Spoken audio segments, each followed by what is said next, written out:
ओम नमो भगवते वासुदेवाय नमः। जय श्री राधे कृष्ण। दोस्तों, स्वागत है आप सभी का हमारे यूट्यूब चैनल पावरफुल हिंदू धर्म में। आप सभी पर भगवान श्री विष्णु और माता लक्ष्मी की कृपा सदा और सर्वदा बनी रहे।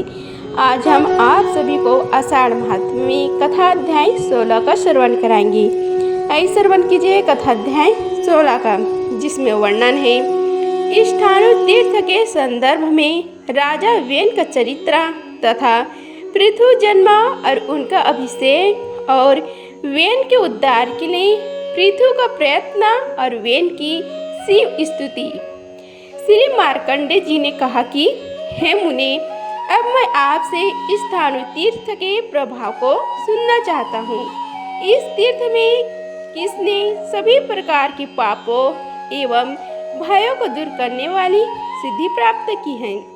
सनत कुमार ने कहा कि मार्कंडे जी, तुम इस स्थानु के उत्तम महात्म्य को पूर्णतः सुनो, जिसको सुनकर मनुष्य सभी पापों से बिल्कुल छूट जाता है। इस अचर सचर संसार के प्रलयकालीन समुद्र में विलीन हो जाने पर अव्यक्त जन्म वाले विष्णु के नाभि से एक कमल उत्पन्न हुआ। उससे समस्त लोगों के पितामह ब्रह्म उत्पन्न हुए।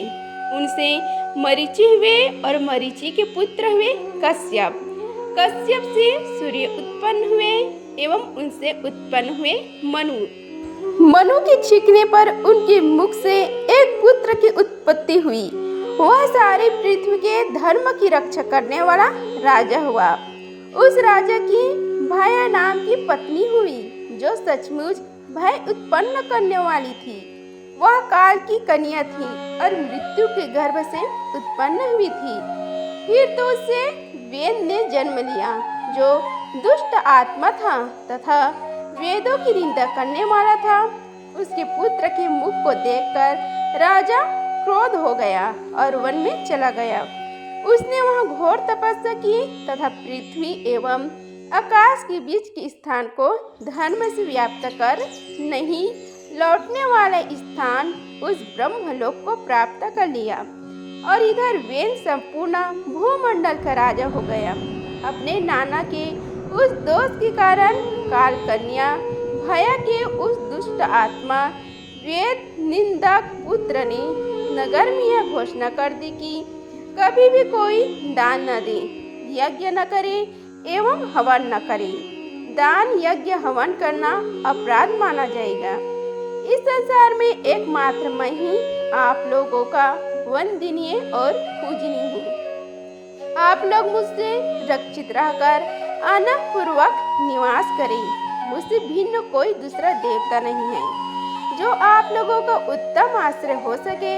वेन के इस वचन को सुनने के पश्चात सभी ऋषियों ने आपस में मिलकर निश्चय किया और राजा से यह वचन कहा, हे राजन, धर्म के विषय में वेद शास्त्र ही प्रमाण है।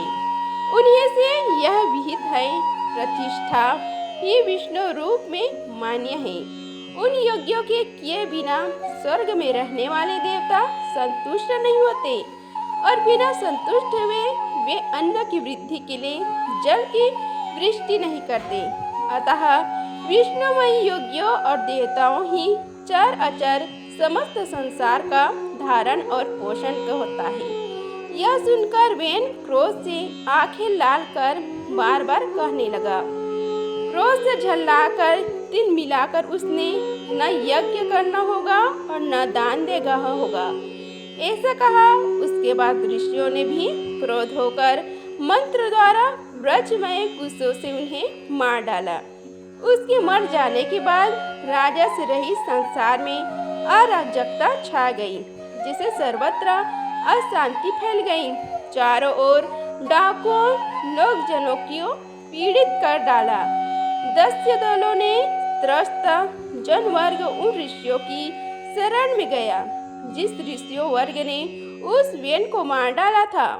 उसके बाद उन सभी ऋषियों ने उसके बाएं हाथ को मथित किया। उससे एक पुरुष निकला जो छोटा बौना दिख रहा था। सभी ऋषियों ने उनसे कहा कि हे निशिदत, भगवान अर्थात आप बैठे हैं। उस बाएं हाथ के मंथन से निकले हुए बौने पुरुष से ऋषियों द्वारा निषेधतु भगवान कहने के कारण निषेधतु के आधार पर निषादों की उत्पत्ति हुई, जो वेन के पाप मूर्ति थे। इसके बाद उस बौने पुरुष को राज्य कार्य संचालन में अनुपयुक्त समझकर उन सभी ऋषियों ने पुनः मरे हुए वेन के हाथ को मथा। उस हाथ के मथे जाने पर बड़े साल वृक्ष के भांति और दिव्य लक्षण से युक्त एक दूसरा पुरुष निकला। उसके हाथ में धनुष, बाण, चक्र और ध्वजा की रेखाएं थी। उस समय से उत्पन्न हुआ देखकर इंद्र के सहित सभी देवता ने उसको पृथ्वी पर भूलोक को पालन करने वाले राजा के रूप में राजपद पर अभिषिक्त कर दिया। उसके बाद उसने पृथ्वी का धर्मपूर्वक राजन किया, राजा को प्रसन्न रखा। उसके पिता ने जिस जनात को अपने कुकृत्यों से अपार गवाली बना दिया था, उसी जनता को उसने भली भांति पालित किया। सारी पृथ्वी का राजन करने के कारण उसे यथार्थ रूप से राजा शब्द से संबोधित किया जाने लगा। वह पृथ्वीपति राजा उनसे राज्य प्राप्त कर चिंता करने लगे कि मेरे पिता अधर्मी, पापमती और यज्ञ का विशेषतया उच्छेद करने वाले थे। इसलिए कौन सी क्रिया की जाए जो उन्हें परलोक में सुख देने वाली हो। उसी समय इस प्रकार चिंतन करते हुए उसके पास नारद जी आ गए। उसने उस नारद जी को बैठने के लिए आसन दिया और साष्टांग प्रणाम कर पूछा कि हे भगवान, आप सारे संसार के प्राणियों की शुभ और अशुभ को जानते हैं। देखिए, मेरे पिता देवताओं और ब्राह्मणों की निंदा करने वाले दुराचारी थे। हे विप्रदेव, वे अपने कर्तव्य कर्म से रहित थे और अब ये परलोक चले गए हैं। उनकी गति के लिए मुझे कौन सी क्रिया करनी चाहिए। उसके बाद नारद भगवान अपनी दिव्य दृष्टि से देखकर उससे बोले, हे राजन, तुम्हारे पिता मलेच्छों के बीच में जन्मे हैं। उन्हें क्षय रोग और कुष्ठ रोग हो गया है। महात्मा नारद के ऐसे वचन सुनकर वह राजा दुखी हो गया और विचारने लगा कि अब मुझे क्या करना चाहिए। इस प्रकार सोचते विचारते उस महात्मा राजा को बुद्धि उत्पन्न हुई कि संसार में पुत्र उसको कहते हैं जो पितरों को नरक के भय से तार दे। इस प्रकार विचार करके उस राजा ने नारद मुनि से पूछा कि हे मुनि, मेरे उस दिव्यगण पिता के उद्धार के लिए मुझे क्या करना चाहिए। श्री नारद जी ने कहा कि तुम इस स्थाणु भगवान के महान तीर्थ स्वरूप सनहित नाम के सरोवर की ओर जाओ एवं उसकी उस देह को तीर्थ में शुद्ध करो। वहाँ राजा महात्मा नारद जी की यह बात सुन करके मंत्री के ऊपर राज्य भाषा पर वहाँ चला गया। उसने उत्तर दिशा में जाकर मलेच्छों के बीच महान कुष्ठ और क्षय रोग से पीड़ित अपने पिता को देखा। तब महान शोक से संतप्त होकर उसने कहा कि मलेच्छों, मैं इस पुरुष को प्रणाम करता हूँ और इसे अपने घर ले जाता हूँ। यदि तुम लोग उचित समझो तो मैं इस पुरुष को वहाँ ले जाकर रोग से मुक्त करूँगा। वे सभी मलेच्छ उस दयालु पुरुष से साष्टांग प्रणाम करते हुए बोले, ठीक है, जैसा समझो वैसा करो। उसके बाद उसने पालकी ढोने वाले योग्य पुरुष को बुलाकर और उन्हें दुगना परिश्रम देकर कहा, इस ध्वज को सुखपूर्वक ले चलो। उस दयालु राजा की बात सुनकर वे लोग पालकी उठाकर शीघ्रता से कुरुक्षेत्र होते हुए स्थाणु तीर्थ ले जाकर और उसे उतारकर स्वस्थान चले गए। स्वर्णाणु तीर्थ में पहुँचने पर जब वह राजा मलेच्छों के बीच उत्पन्न हुआ एवं क्षय और कुष्ठ रोग से आक्रांत अपने पिता देह को मध्याह्न काल में स्नान कराने लगा, तो अंतरिक्ष में वायु रूप से देवताओं ने यह वचन कहा कि हे तात, इस प्रकार साहस मत करो, तीर्थ की प्रयत्न पूर्वक रक्षा करो। यह अत्यंत घोर पाप कर चुका है।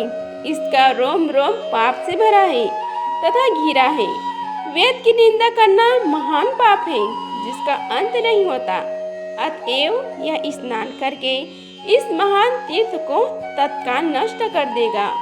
वायु रूपी देवताओं के इस वचन को सुनकर दुखी एवं शोक से संतृप्त हुए राजा ने कहा कि हे देवताओं, यह घोर पाप से अत्यंत परिव्याप्त है, परंतु हे देवगण, आप लोग इसके लिए जो प्रायश्चित कहेंगे उसे मैं करूँगा। उसके ऐसे कहने पर उन सभी देवताओं ने यह बात कही। तीर्थ में बार बार स्नान करके तीर्थ जल द्वारा से बार बार सींचो। सरस्वती के तट पर ओजस तीर्थ से चूलू पर्यंत हर एक तीर्थ में स्नान करने वाला श्रद्धालु पुरुष मुक्ति को प्राप्त करता है। यह अपना ही पालन पोषण करने में लगा रहता था एवं देवताओं की निंदा करने में तत्पर रहता था। ब्राह्मणों ने इसको पाप करने के कारण त्याग दिया था। यह कभी भी शुद्ध नहीं हो सकता, इसलिए इसकी यदि शुद्धि चाहते हैं तो इसके उद्देश्य से तीर्थ में जाकर भक्ति पूर्वक स्नान करके तीर्थ जल से इसे अभिषिक्त करो, इससे यह पवित्र हो जाएगा। इसके बाद राजा देवताओं के इन वचनों को सुनने के बाद वहां अपने पिता के लिए एक आश्रम का निर्माण कराकर उसके उद्देश्य से तीर्थ यात्रा करने चला गया। वह प्रतिदिन उन तीर्थों में स्नान करते हुए तीर्थ जल से अपने पिता को अभिषिक्त करने लगा। इसी समय वहाँ एक कुत्ता आ गया। कुत्ते का इतिहास इस प्रकार है।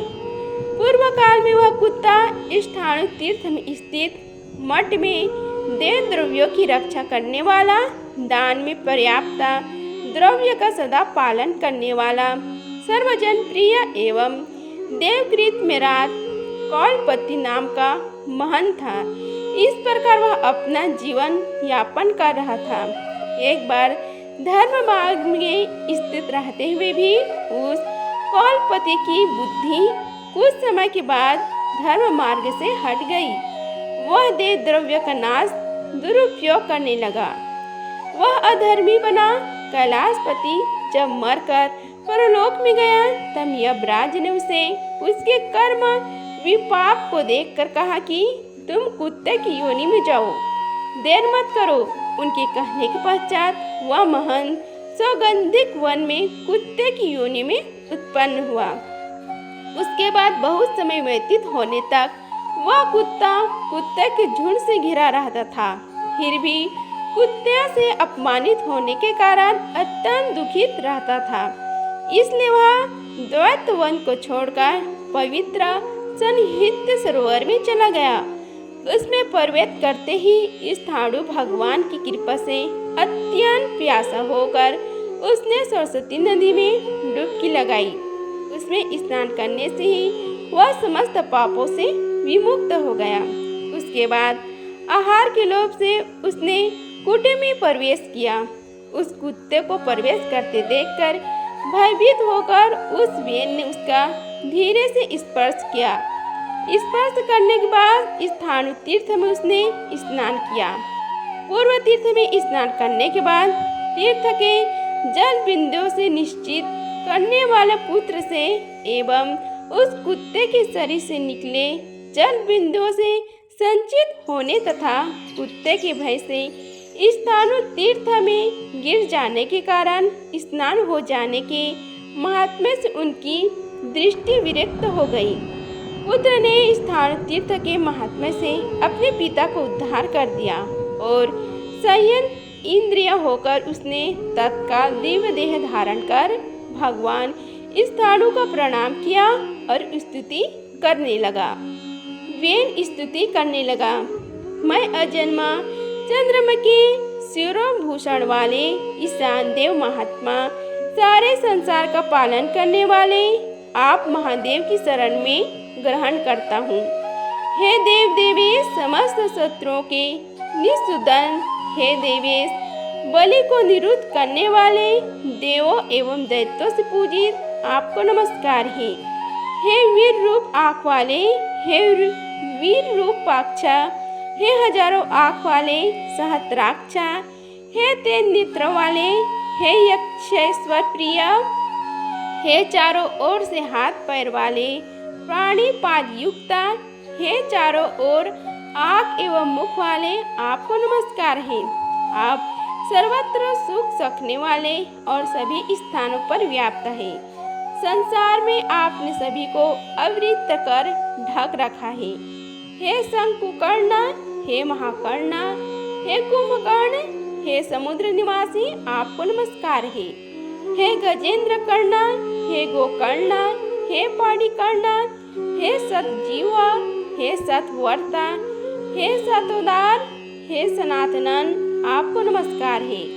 गायत्री का जाप करने वाले विद्वान आपकी ही महिमा गाते हैं।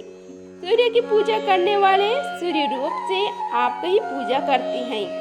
आपको ही सभी लोग इंद्र से श्रेष्ठ वंश वाला ब्रह्म मानते हैं।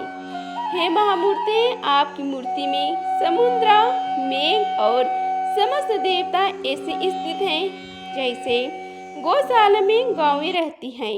मैं आपके शरीर में सोम, अग्नि, वरुण, नारायण, सूर्य, ब्रह्म और बृहस्पति को देख रहा हूँ।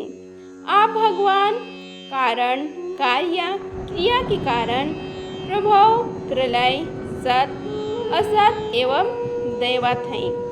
भव, सर्व, वरद, उग्र रूप धारण करने वाला, अंधकासुर को मारने वाला और पशुओं के पति पशुपति को नमस्कार है।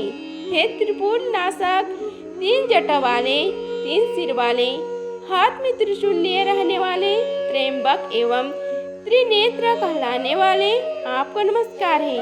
हे मुंड, चंड और अंड की उत्पत्ति के हेतु दिडिम मणिपाणी एवं दिडिंड मुंड, आपको नमस्कार है। हे उधर्व केश, हे ध्रुव दृष्टा, हे सुख, हे विकृत, हे धूम्र, हे लोहित, हे कृष्ण एवं हे नील विग्रीव, आपको नमस्कार है। हे अप्रतिरूप, हे विरूप, हे शिव, हे सूर्यमान, सूर्य एवं स्वरूप ध्वज माली को नमस्कार है। मानिता मान को नमस्कार है। आप पटुर रथ को नमस्कार है। हे गणेन्द्र, वृषभ, स्कंदा और ध्वनि को नमस्कार है। हे सकंद्र, चंड, पर्ण धारण पुट एवं हिरण्यवर्ण को नमस्कार है। हे कनक वर्चस्व को नमस्कार है। स्तुति गए तथा स्तुति की योग्य आपको नमस्कार है। स्थितों में स्थित सर्वभक्षा एवं सर्वभूत शरीर आपको नमस्कार है। होता, हंता तथा सफेद और ऊंची पताक वाले को नमस्कार है। नमन करने योग्य एवं नम्र को नमस्कार है। आप कट कट को नमस्कार है। हे कृष्णास, हे शरीर, हे उत्थित, स्थित, धौमान, मुंड एवं कुटलक को नमस्कार है। हे नर्तनशील, लय, वद्यशाली, नाट्य के उपहार के लोभी एवं मुखों में बम बम जैसे मुंह से बोल जाने वाले वाद्य प्रेमी को नमस्कार है। हे ज्येष्ठ, हे श्रेष्ठ, बलवान से भी बलवान को नष्ट करने वाले कालनाश, काल स्वरूप एवं संसार क्षय स्वरूप आपको नमस्कार है। हे हिमालय की पुत्री के पति पार्वती पति, आप भैरव को नमस्कार है और उग्र रूप आपको नित्य नमस्कार है। 10 बाहों वाले शिव को नमस्कार है। चिता के भस्म को प्रिय मानने वाले कपालपाणी, अत्यंत भयंकर भैरव भीष्म एवं व्रतधर आपको नमस्कार है। विकृत मुख वाले आपको नमस्कार है। पवित्र तेजस्विनी दृष्टि वाले, कच्चे पके फल के गुदे को प्रिय मानने वाले तुम्बी एवं वीणा को प्रिय मानने वाले को नमस्कार है। वृषक वृक्ष को नमस्कार है। गोवृष अभिरुक्त को नमस्कार है।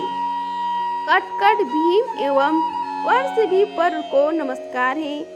सर्ववरिष्ठ एवं वरदायी को नमस्कार है।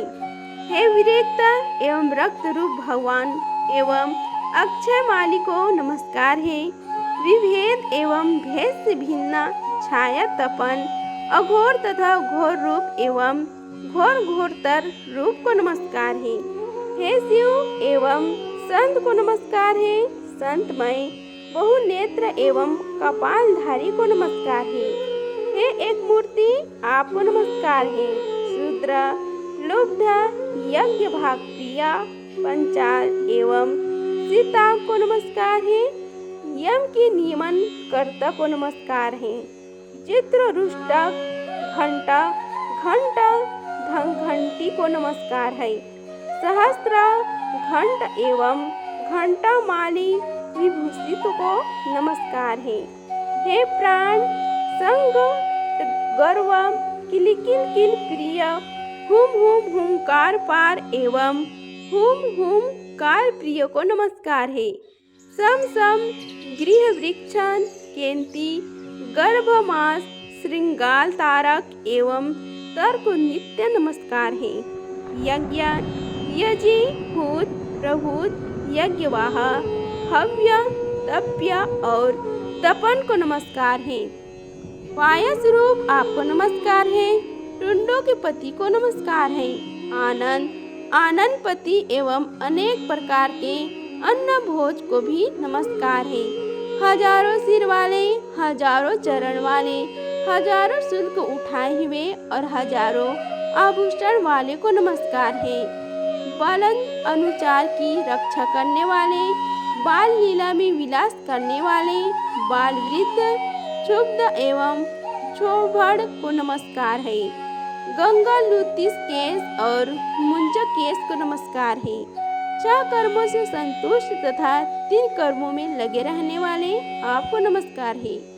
नगर प्राण चंडा क्रीस स्फोटन तथा धर्म अर्थ काम और मोक्ष के कथ्य और कथन को नमस्कार है। साख्य मुख साख्य योग मुख वीरथ रथ तथा चतुष्पथ रथ को नमस्कार है। काले मृग चर्म के उत्तरी वाले, सांप के जानने वाले, वक्त संधकेश त्रयंबकम काम्बिकनाथ दृश्य एवं अदृश्य और वेद स्वरूप है हरिकेश आपको नमस्कार है। हे काम हे कामद हे काम को नष्ट करने वाले अतृप्त और अतृप्त विचारों को नमस्कार है। ईश्वरवाद हे पाप दूर करने वाले आप कल्प संख्य विचार को नमस्कार है। हे महासत्व हे महाबाहु हे महाबल हे महामेघ हे महाप्रख्या हे महाकाल एवं हे महादूती आपको नमस्कार है। हे महावर्त हे महायुगवर्त आप चंद्र कर्पपति को नमस्कार है।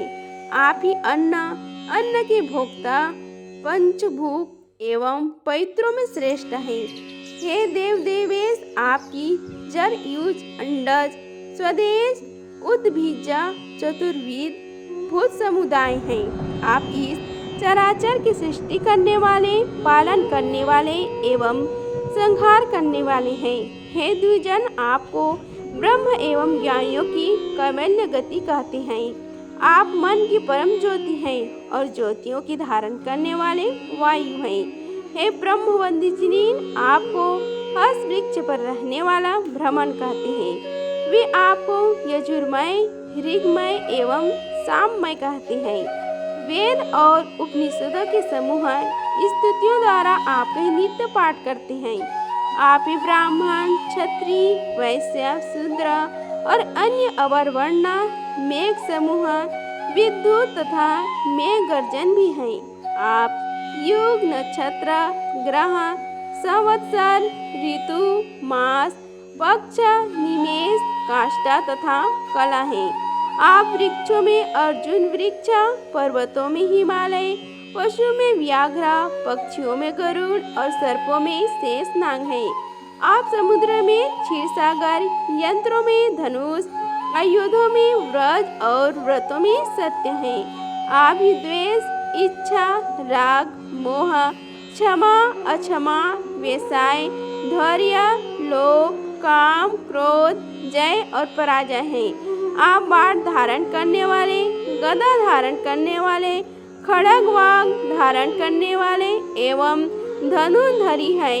आप ही धारण करने वाले, प्रहार करने वाले, अवबोधन, सतर्क करने वाले, प्राप्त करने वाले और सनातन हैं। आप 10 लक्षणों से संयुक्त धर्म, अर्थ एवं काम तथा समस्त समुद्र, नदियाँ, गंगा, पर्वत एवं सरोवर हैं।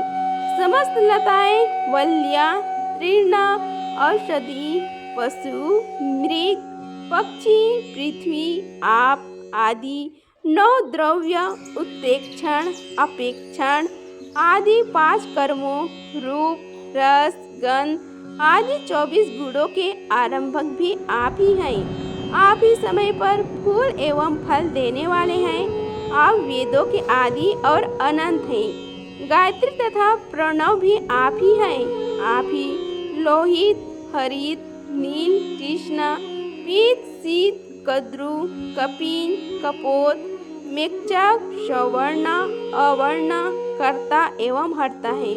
आप इंद्र, यम, वरुण, कुबेर, पावन, उपवल्व, चित्रभानु, सर्वभानु एवं भानु हैं। आप शिक्षा, होत्र, त्रिशोपर्ण, यजुर्वेद का शतरुद्रे, पवित्रों में पवित्र एवं मंगलों में मंगल हैं। आप तिन्दुक, शिलाजतु, वृक्ष, मुद्रो, सबकी जीवन, प्राण, सत्व, रस, दम तथा प्रतिपत्ति हैं। आप ही प्राण, अपान, समान, उदान, व्यान, उन्मेष, निमेष, छीक एवं जवाही हैं। आप लोकहित के अंतः स्थिति, सृष्टि, बड़े मुख वाले, भारी पेट वाले, पवित्र रोम वाली, हरिष्म हस्वा, उधर्व केश एवं चल तथा अचल हैं। आप गाने बजाने, नृत्य कला के विद्वान हैं तथा गाना बजाना करने वाले की भी आप प्रिय हैं। आप मत्स्य, जाल और जौल का काल तथा केली कला एवं कला हैं। आप अकाल, विकाल, दुष्काल और काल स्वरूप हैं। आप मृत्यु करता, यक्ष तथा यक्ष को भी भय देने वाले हैं। आप सवर्तक, अंतक एवं सवर्तक नामक बादल हैं। आप घंटा, घंटी, महाघंटी, चीरी, माली और मताली भी हैं। आप ब्रह्मा, काल, यम और अग्नि को दंड देने वाले मुंडी एवं त्रिमुंडधारी हैं। आप चतुर्युग, चतुर्वेद एवं चतुर्होत्र के प्रवर्तक हैं। आप चारों आश्रमों के नेता तथा चारों वर्णों की सृष्टि करने वाले हैं। आप नित्य धुत प्रिय, धर्म द्वित के भी प्रयोक्ता, गणाध्यक्ष और गणों के स्वामी हैं। आप लाल माला और लाल वस्त्र धारण करने वाले हैं तथा गिरिक प्रिय, शिल्प श्रेष्ठ तथा हर प्रकार के शिल्पों के प्रवर्तक हैं। आप भग नेत्र, कुश, चंड एवं उषा के दांतों के विनाशक हैं। आप स्वाहा, स्वधा, वष्टकार और नमस्कार हैं। आपको बारंबार नमस्कार है। आप गुण व्रत वाले, गुप्त तपस्या वाले, तारक और तारकमय हैं। आप धाता, विधाता, संधाता और पृथ्वी की श्रेष्ठ धारण और पोषण करने वाले हैं। आप ब्रह्म, तप, सत्य, व्रत, चर्या और सरल एवं शुद्ध हैं। आप पंच भूत स्वरूप ऐश्वर्य और प्राणियों की उत्पत्ति स्थान हैं। आप भुवः, भुवः, स्वः, ऋतः, ध्रुव, कोमल तथा महेश्वर हैं। आप दीक्षित, अदीक्षित, कांत, दुदहन, उग्र और दान से उत्पन्न हैं। आप चंद्रव्रत, युगव्रत, संवर्तक और प्रवर्तक हैं। आप बिंदु, काम, अड़ु, स्थूल तथा कनेर की माला से प्रेमी हैं। आप नंदीमुख, भीममुख, सुमुख तथा दुर्मुख हैं। आप हिरण्यगर्भ, शकुनी, महासर्पपति तथा विराट हैं। आप अधर्म का नाश करने वाले महादेव, दंडधार, गोकंटा, गोनर्द, गोप्रतार तथा गोवृषेश्वर वाहन हैं। आप त्रैलोक्य रक्षक, गोविंद, गोमार्ग तथा मार्ग हैं। आप स्थिर, श्रेष्ठता, स्थाणु, विक्रोश तथा क्रोश हैं। आप दुर्वर्ण, दुर्विषह, दुस्साह, दुरितकर्म, दुर्धर्ष, दुष्प्रकाश, दुर्दर्श, दुर्जय तथा जय हैं। आप चंद्र, अनल, शीत, उष्ण, सुधा, तृष्णा, निरामय, अधिव्याधि, व्याधि हंता एवं व्याधियों को नष्ट करने वाले हैं। आप समूह हैं और समूह की हंता तथा सनातन देव हैं। आप शिखंडी, पुंडरीकाक्षा तथा पुंडरीक वन के आश्रम हैं। आप मरुत्पति हैं। हे देव देव, आप 3 नेत्र वाले, दंडधारी, भयंकर दांत वाले, कुल के अंत करने वाले, विष को नष्ट करने वाले, सुश्रेष्ठ, सोमरस पीने वाले, अमृत तासी, जगत के स्वामी तथा गणेश्वर हैं। आप मधु संग्रह करने वाले में मधुप, वाणियों में ब्रह्मवाग, धृतचूस, समस्त लोगों का पालन पोषण और उपसंहार करने वाले एवं सर्वलोक के पितामह हैं। आप हिरण्यरेता तथा अद्वितीय पुरुष हैं। आप स्त्री, पुरुष तथा नापुंसक भी हैं। आप ही बालक, युवक, वृद्ध, देवद्रष्टा, गिरि, संसार के रचयिता तथा संसार के संहार करने वाले भी हैं। आप विश्व रचने वालों में वरिणी धाता हैं। विनय जन सदैव आपकी पूजा करते हैं। चंद्रमा एवं सूर्य आपके नेत्र स्वरूप हैं। आप ही अग्नि एवं प्रपितामह हैं।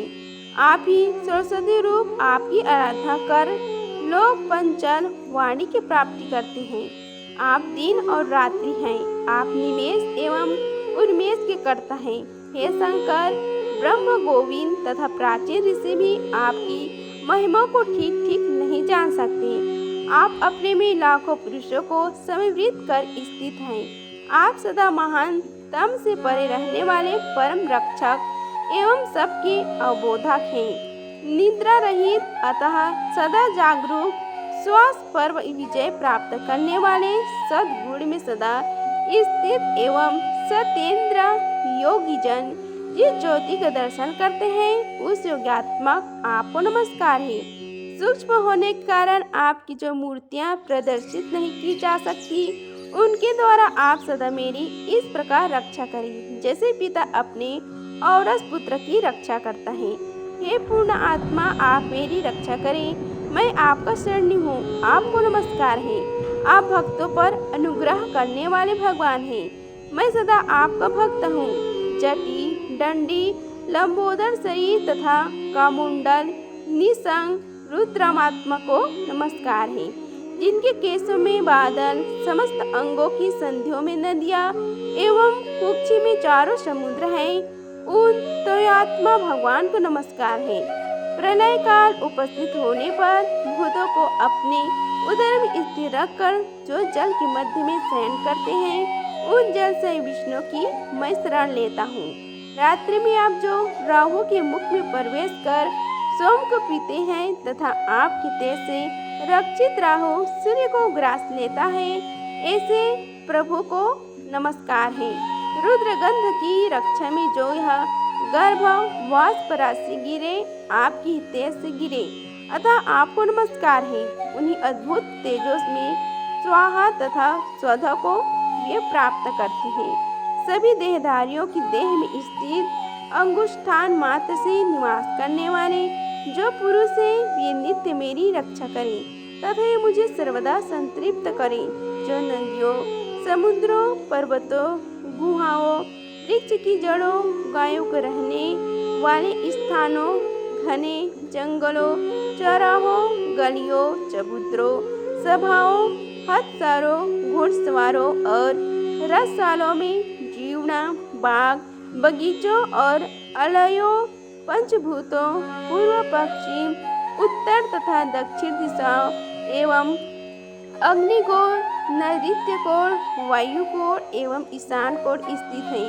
जो चंद्र और सूर्य के बीच में रहने वाले, चंद्र तथा सूर्य की किरणों में स्थित रसतल में रहने वाले एवं उससे भी आगे पहुँच गए हैं, उनको नित्य बारंबार नमस्कार है, नमस्कार है, नमस्कार है।